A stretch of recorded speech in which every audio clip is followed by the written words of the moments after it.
بر شما همراهان همیشگی مکریان. آیدا خاتونی هستم، بیننده و شنونده مهمترین اخبار کردستان ایران هستید از استودیوی آژانس خبری مکریان در مهاباد. ابتدا سرخط خبرها.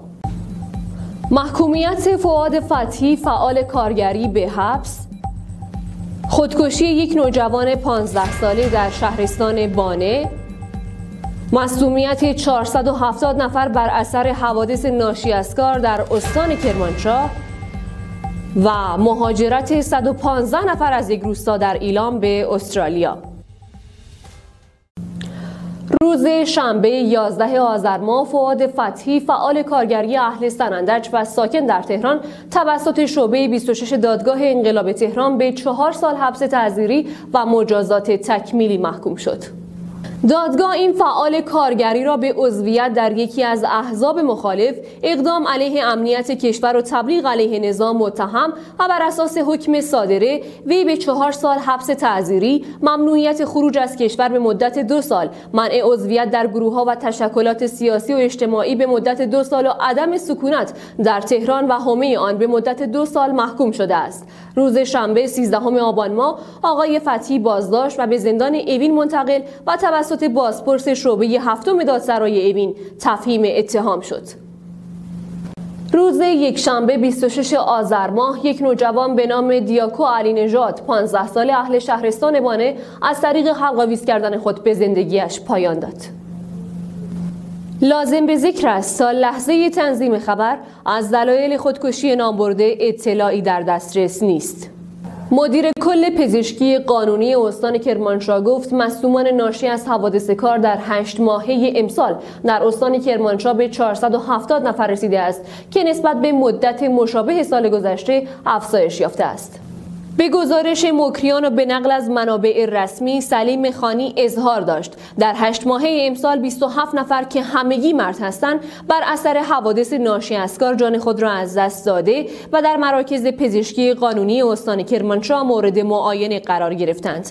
وی عنوان کرد این تعداد در مقایسه با مدت مشابه سال گذشته که آمار فوت شدگان 20 نفر شامل 19 مرد و 1 زن بوده افزایش یافته است. خانی افزود در 8 ماهه سال جاری آمار مصدومین ناشی از حوادث کار با 470 مورد شامل 8 نفر زن و 462 نفر مرد نسبت به مدت مشابه سال گذشته که 465 مورد شامل 7 نفر زن و 458 نفر مرد بوده افزایش داشته است.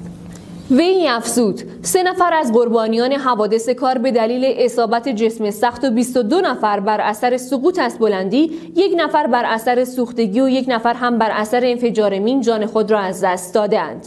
مدیر کل پزشکی قانونی استان کرمانشاه عنوان کرد به طور معمول پس از سقوط از بلندی، اصابت جسم سخت و انفجار مین در رتبه‌های بعدی دلایل مرگ در حوادث کار قرار گرفته است.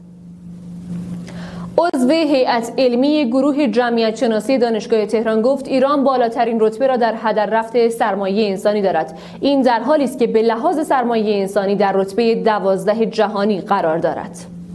رسول صادقی بیان کرد جریان مهاجرتی به مناطق روستایی کشور هم ورود و نفوذ کرده است. در استان ایلام روستایی را داریم که 115 نفر از جوانان آن به استرالیا رفتند. برآوردهای مختلفی از تعداد ایرانیان خارج از کشور را داریم. بر اساس آخرین برآورد رسمی منابع داخلی تعداد آنها 5,200,000 نفر است. برآوردهای خارج از ایران اما نشان می‌دهد تعداد مهاجران ایرانی حدود 7 میلیون نفر هستند. او گفت در سال 1393 میل به مهاجرت جمعیت ایرانی بالای 18 ساله 23% بود، اما در سال 1400 به 46% رسید، یعنی طی 7 سال 2 برابر شد. میل به مهاجرت با افزایش سطح تحصیلات بیشتر شده است. در بسیاری از افراد تحصیل کرده معمولاً میل به مهاجرت تحقق پیدا می‌کند. از همراهیتان سپاسگزاریم.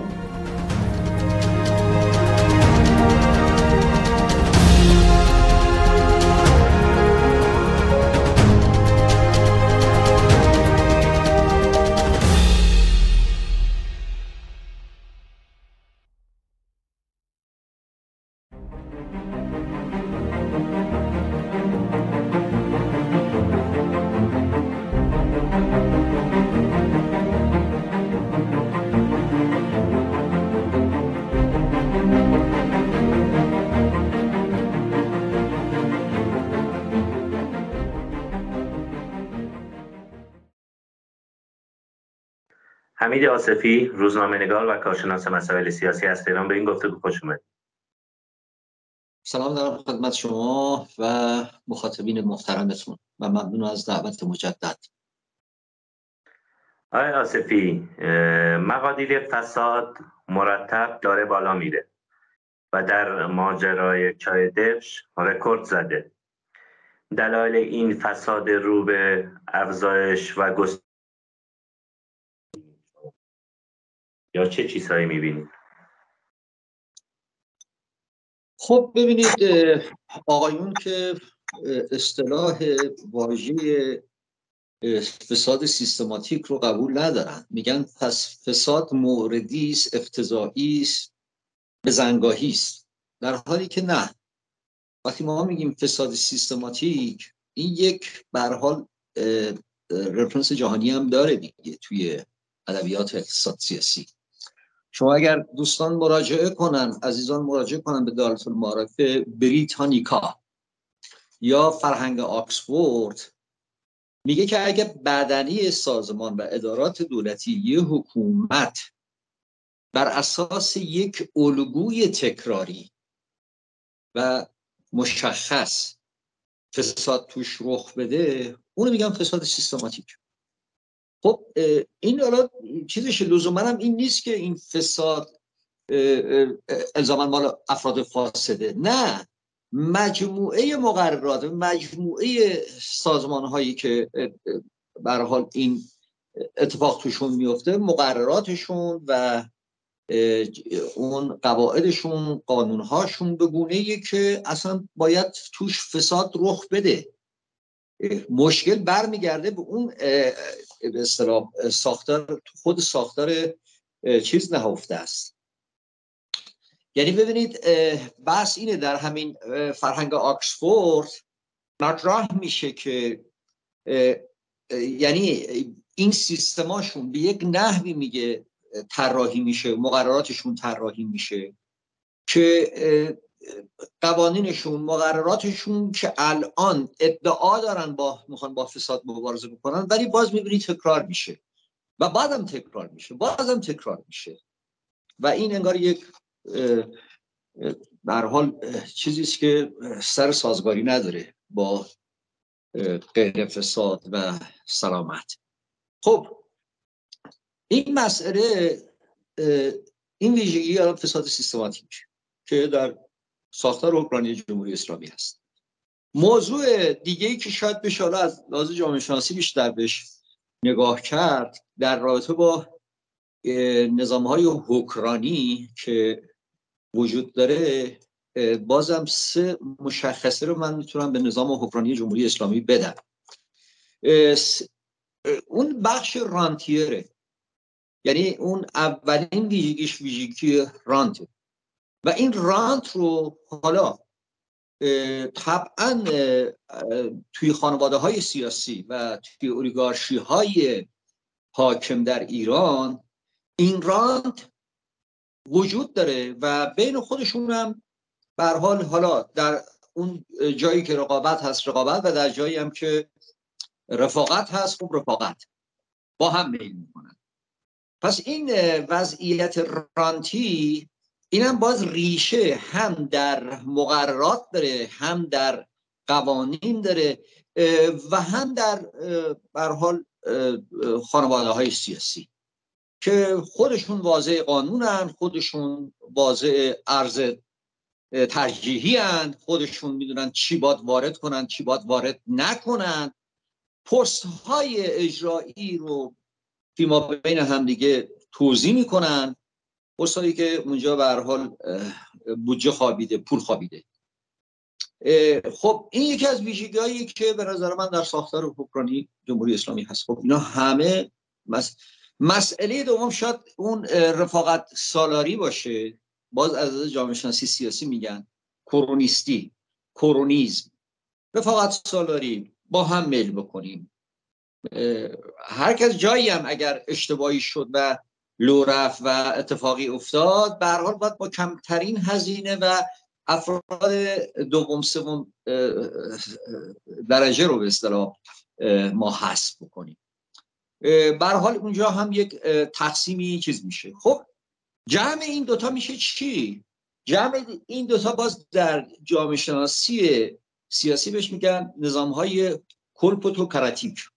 این نظام‌های کورپوتوکراتیک یعنی نظام به هر حال 2 سالاری. چرا الان این اواخر هی داره شدیدتر میشه؟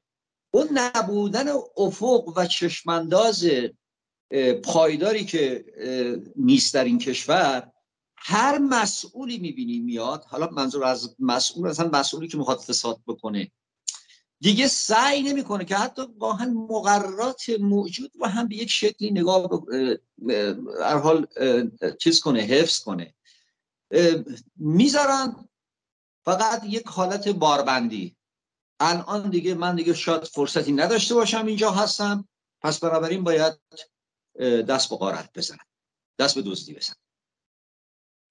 خب این مسئله در بسیاری از چیزای وجود داره و راهش هم مبارزه با این هم مشخصه و طبعا حکومت هم نمیده به این قضیه. برخورد جریانات مختلف با مسئله فساد و این فساد متأخر، همون قضیه چای دبش، چه چیزی بوده؟ خب آدم میگم اگه تو اون قالب‌های کرونیستی و کورپوتوکراتیک رو بریم و اون بحث فساد سیستماتیک رو بخوایم از اون دریچه بخوایم نگاه بکنیم، دعوای خاص بنیادی بین جناح‌های سیاسی حاکم نیست سر این قضیه. به هر حال از یک طرف حالا با یک جناح ممکنه این به هر حال منتسب بوده بهش و یا نشت میکرده به هر حال این درآمدها اونجا. در یک جایی هم خب اون جناح بعدی که فکر بکنه مثلا حالا حقش خورده شده یا حق این بوده که این پول بی زبان رو مثلا خودشون صاحب بشه، به هر حال اینا یک وضعیتی پیش میاد که میشه گفت یه خورده زیراب زنی میکنن، افشا میکنن، ولی باز این به طور ریشه‌ای نیست. یعنی این افشاشون یا برخورد هم از موضع اپوزیسیون میاد، از مجلسیاش، از دولتیاش میان میگن که بله باید ما برخورد بکنیم. مثل این میمونه، واقعا آدم میمونه توش، مثل این میمونه که یکی رو شما میذارید نگهبان اموال یک مجموعه باشه، خب اینجا شما باید نگهبان بذاری، باید دوربین بذاری، هیچ کدوم از اینا رو نمیذاری. بعد یکی میاد دزدی میکنه، بعد شما میرید میگیریدش، بعد میای برای خودت پپسی باز میکنی و از خودت متشکر میشی، میگی دیدی من گرفتم. آقا وقتی مقررات موجود و چیدمان رانتی که در دل این مقررات هست به گونه‌ایه که هر نیروی جدیدی هم بیاد، حتی اگر فاسد هم نباشه، مجبورتون ساختار کار کنه. قوانین مقررات تکرار میده، الگوی جرم و الگوی فساد رو داره تکرار چیز میکنه. خب بعد از این یه تعداد دارم، حالا اونا بیشتر رده‌های پایینیه، گرفتار میشن تحت عنوان سلطان غیر و سلطان سکه و سلطان دلار و حالا ما سلطان‌های زیاد داریم دیگه تو ایران. خب این چه اتفاقی میفته؟ عملا هیچ. تازه فقط میان آقایون برای خودشون از موضع اپوزیسیون هم وای میسن، میگن بله ما گرفتیم، ما بودیم، ما از 1 سال پیش اینا رو ردیابی کردید که چای 20 ساله 2 پشته که به حیوان هم نمیدن، مضر، سمی، قاطی چای خارجی بکنن بیان اینجا بدن به خورد مردم. واقعا جنایت نیست این؟ واقعا چی اسمش آدم بذاره؟ فساد که فساد جای خودش، ولی حداقل میگن در 2 مورد معمولا میگن توی فساد دارو و مواد غذایی میگن نباید یک، حالا اگه گرون هم میدن، ظالمانه میدن، تبعیض آمیز هم میدن، ولی حداقل بی‌کیفیت نباشه. ولی شما میبینید اینجا نه، راحت یک چایی که 20 سال ازش گذشته و به درد حتی حیوانات هم نمیشه، یعنی غذای دامداری هم نمیشه ازش استفاده کرد، به طور جنایتکارانه میدن به مردم. خب این که هنری نیست. حالا پپسی برای هم میگه باز بکنن، افتخار بکنن ما کشف کردیم. شما از ابتدا باید جلوشو میگرفتی، باید مقررات رو عوض کنی، باید قواعد و قوانین رو عوض بکنی و از همه مهمتر 3 تا 4 تا 5 تا آیتم دیگه هستن که حالا در ادامه من خواهم گفت خدمتتون. مسئله فساد روی جریان موسوم به عدالتخواه که عمده دلیل جدایشون از اردوگاه سیاسی قبلیشون همین مسئله فساد بوده، چه تأثیری خواهد گذاشت و آنها را به چه مواضع سیاسی خواهد کشاند؟ والا این جریان حالا خب خیلی برآمد سیاسی هم نداره تو ایران، خیلی چیز قوی نیست. این بیشتر شاید توی اون به هر حال فعل انفعالات درون نیروهای اصولگرا آدم بخواد ردیابیشون بکنه. ولی طبعا افرادی که به رانت و فساد آلوده نیستن و باورهای ایدئولوژیک دارن و عدالت براشون از هر چیز مهمتره، طبعا اینها دچار مسئله میشن، ریزش میکنن و به هر حال اینا میشه گفت از نیروی حامی این جریانات و جریانات کلی حکمرانی به یک نوعی خارج میشن. برخورد اقشار مختلف مردم در رابطه با فساد را چگونه شما ارزیابی میکنید؟ من فکر میکنم اینا چیزایی نیستن که جامعه ندونه، که مردم ندونن. یعنی البته اینا روی بی‌حسی مردم و روی شاید جهل و ناآگاهی بخشی از افراد حساب ویژه باز کردن، در حالی که این نیست. به نظر من دیدبانی جامعه، رصد جامعه و فشار این شبکه‌های اجتماعی تا حدود زیادی این سبب هم میشه که برخی از این فسادها رخ بده، افشا بشه، رخ داده افشا بشه. بنابراین جامعه الان در تحلیل خودش و قضاوت خودش تعمیق بیشتری میکنه، استواری بیشتری نشون میده که این ساختار حکمرانی آلوده به فساد سیستماتیکه. به نظر من این گونه است و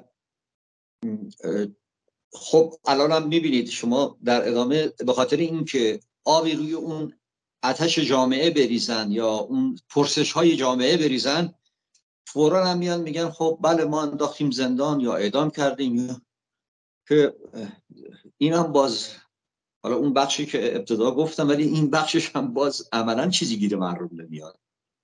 میگیرید الان بابک زنجانی چند سال زندانه، چی شد؟ اون مقدار پولی که باید می‌آورد اصلا خبری دادن؟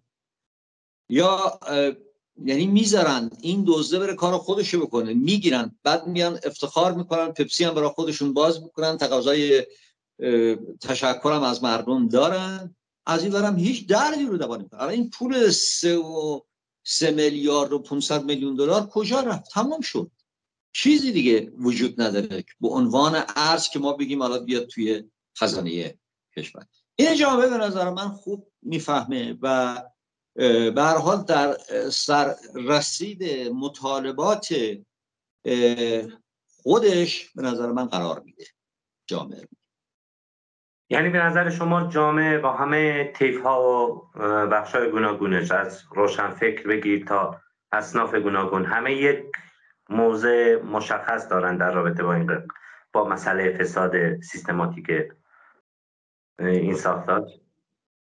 خب قطعا که از یه دریچه نگاه دیده نمیشه یا یک زاویه هستن به هر حال با کوچکترین حتی افراد مذهبی سنتی، افرادی هم که ممکنه اقشاری که حامی حکومت هم باشن، اما واقعا فکر میکنن که حالا داریم ما میریم به سمت اون عدالت علی، حکمرانی عدالت واقعی حضرت علی، یه باورهای این چنینی دارن. بنابراین از یک افسران فساد، از یک ذره فساد قطعا منزجر میشن، قطعا قبول ندارن خب شما بیاد توی خود سطح جامعه، به هر حال فرهنگ عمومی جامعه، اون سطح عمومی جامعه، به نظر من اون چیزی رو که روشنفکرها به درستی میان حالا روی بحثای ساختار فساد سیستماتیک تحلیل میدن، نظر میدن، اشاعه میدن، جامعه با شیوه های خودش، یعنی اینو کسی نمیتونه ادعا، به هر حال یه نظرسنجی لازمه، یک فضای بازی لازمه که آدم ببینه واکنش های دقیق جامعه چیه. ولی اون چی که میشه استنباط کرد به نظر من معدل خرد جمعی و قضاوت جمعی آنیست که به هر حال به عنوان فساد سیستماتیک رخ داده. برای وقتی که ما در دوره کرونا حتی حاضر نبودن 1 میلیارد دلار بدن که کل واکسن ها تو این کشور بیاد، الان برای شیرخشک مردم مشکل پیدا کردن، بسیاری از داروها مشکل پیدا کردن، ارز نداریم. بعد برای چای دبش باید یک همچین پولی رو حیف مل بکنن. خب اینا رو جامعه میفهمه، اینا رو جامعه به هر حال از یاد نمیبره، در ضمیر خودش نگه میداره، در خودآگاه ملی خودش نگه میداره و در سررسید مطالبات و تقاضاهای خودش از حکومت قرار میده. یعنی که ما میگن حالا یک جنایتی که در رابطه با این چای دبش هست بد نیست بگم، از قدیم ایام میگفتن که چای شربت فقراست، یعنی نوشیدنی فقرا، فقیران، محرومان. اگه چایی که اینجوری بخوام به مردم بدن دیگه واقعا این فوق جنایته. الان هم که میبینید اینقدر این مسئله رو کش میدن، میبره میاد، یه فسادی دیگه باز شکل میگیره، اینو باز تحت شعار قرار میدن، یه بحران حالا دیگه به وجود میاد، اونو میبرن. از جامعه اینا رو میفهمه ها، ولی به هر حال آقایون که حالا با جنگ روانی خودشون فکر میکنن میتونن، در حالی که ما نمیدونیم کجا اون امام جمعه ها، کجای اون علمای اعلی، کجای اون مراجع که پا برهنه بیان امامه باید به زمین بزنن، سینه بدرانن. واقعا با بیت المال چه میشه، چه میکنن اینا تو این کشور؟ به نظر شما راه برون رفت از این فساد سیستماتیک، البته با توجه به وضعیت کنونی، آنچه که در جامعه و آسیب هایی که جامعه در چند سال اخیر در حوزه‌های مختلف دیده، راه برون رفت چیه؟ خب ببینید، یک آیتم های بیشماری رو، حالا بیشمار اگر نگیم ولی 4 موردش هست. اولا یه اقتصاد دولتی، یه اقتصاد خودمانیه، یه اقتصاد تیولاریه، یه نوع بقول این چپ های نوع تو اقتصاد سیاسی یک اصطلاحی دارن تحت عنوان مال میگیم، مثلا میگن نوع لیبرالیسم، ولی این نوع فودالیسمه، تیولاریه. هر کدوم از بخش‌های یک کشور رو دست تیول ها دادن. این اقتصاد غیر رقابتیه، اقتصاد دولتیه. بنابراین یکی از معضلات اینه که بخش خصوصی واقعی در این کشور نیست. بخش خصوصی میشه بخش خودمانی برای آقایون، یعنی عمده این گرایشات هم که به خصوصی سازی است در اصل به خصوص سازیه، همون رفاقت سالاری و مسائل اینجا. یعنی باز این بخش خصوصی نقش تولید ارزش اضافی و در حال تولید خدمات و رفاه برای و کالا برای جامعه رو نمیتونه انجام بده. به هر حال به یک نوعی متصل به چیز عمومیشون میگم، تو بخشای پایینترشون قطعا نه و شرافتمندانه دارن کار میکنن. به هر حال این اقتصاد دولتیه. موضوع دوم، خب همین بوروکراسی خود دولت دیگه. آخه در کجای جهان الان ژاپنی که شاید 3 4 قدرت جهانه به لحاظ اقتصادی، کل کادر دیپلماتیکش تا سال 1-2 سال پیش میگفتن مثلا 2200 نفره. شما ببینید اینجا توی ایران حداقل 25-6 هزار تا میگن بود، حالا از 13,000 تا اومدن بگیم. یا این بوروکراسی که توی دولت ما هست به قدری متورمنه 4.5-5 میلیون، یعنی بخش عمده از بودجه‌ای که میبندن باید بدن صرف و حقوق. خب این دولت کوچکتر، اقتصاد رقابتی تر، اینا در جنبه به نظر من جمهوری اسلامی نمیره، زیر بار نمیرن، به دلیل اینکه فکر میکنن به هر حال بخش خصوصی مستقل قدرتشون رو تضعیف میکنه و ممکنه اسپانسر بخش یک سری هر حال پدیده‌های سیاسی بشن. موضوع بعدی رسانه هاست. خب کلا الان این 4.5 میلیون نفری که توی بوروکراسی وزارتخونه ها و دولت هستن مجموعاً میگن نزدیک 650 هزار نفر اینها مدیرن، از مدیران پایین و بیاد میانی تا بالا. خب یک کشوری که الان 89 میلیون، آخرین آماری رو که سازمان ملل داده، جمعیت ما شده، حریف این 650 هزار نفر نمیشن. ولی با چی؟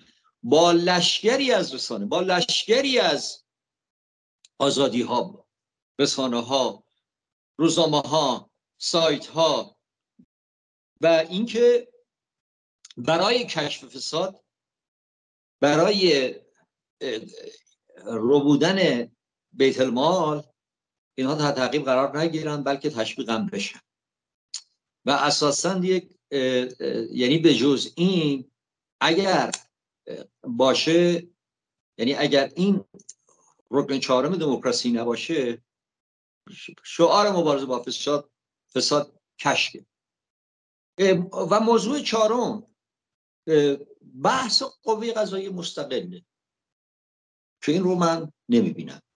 یعنی ما قوه قضاییه مستقل از ساختار و حکمرانی رو نداریم. الان شما در همین امریکای سرمایه‌داری نگاه بکنید، یه دادگاه میتونه رئیس جمهور قوانینش رو ملغا بکنه، جلو دستوراتش رو بگیره، قاضی که ممکنه خود رئیس جمهور هم تعیین کرده باشه. اونجاست که قوه قضاییه مستقل داره کار خودشون میکنه و تحت تاثیر منویات قدرت سیاسی نیستن. نبود یک اقتصاد رقابتی، نبود یک بخش خصوصی سالم، مولد و منفک از حکومت، اقتصاد گسترده دولتی و تیولداری که وجود داره. خب این یه مورده. مورد بعدی خود این بوروکراسی بزرگ تنبل، منظورم این نیست که افرادی که اونجا دارن کار میکنن اغلبشون آدمای شریف و زحمتکشی هستند، ولی به درستی از اینها چیز نمیشه. به درستی خیلی هاشون اگر فضایی بهشون بدن میان بیرون، امکانی داشته باشن خودشون مولد شغل میشن، کار میشن.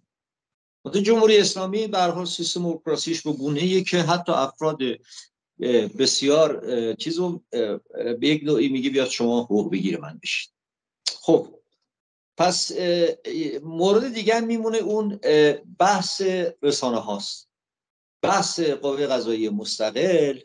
اگر این مجموعه نباشد، البته حالا آیتم های دیگه هم هست، خود این مقررات که البته در پرتو اون دولت بزرگ و اون اقتصاد دولتی که اگر جایگزین اون چیزی بشه که دولت کوچک بشود، از حیطه اقتصاد پاشو بیرون بکشه تا حدود زیادی و بخش خصوصی مولد رشد بگیره، اون مقررات قوانین هم باید عوض بشه. پس بنابراین این مقررات قوانین فعلی الگوی تکراری فساده، یعنی بر اساس این قوانین یک الگوی تکراریه و تکرار شونده است. بنابراین این شکلی که میشه جلوی فساد گرفت. راهی جز این من، یعنی بشریت، من فکر میکنم چیزی به جز این عواملی که عرض کردم خدمتتون چیز دیگه به یادش نیامده، به ذهنش نیامده. ممنونم از وقتی که گذاشتید. مرسی، خواهش میکنم. حمید آصفی، روزنامه‌نگار و کارشناس مسائل سیاسی.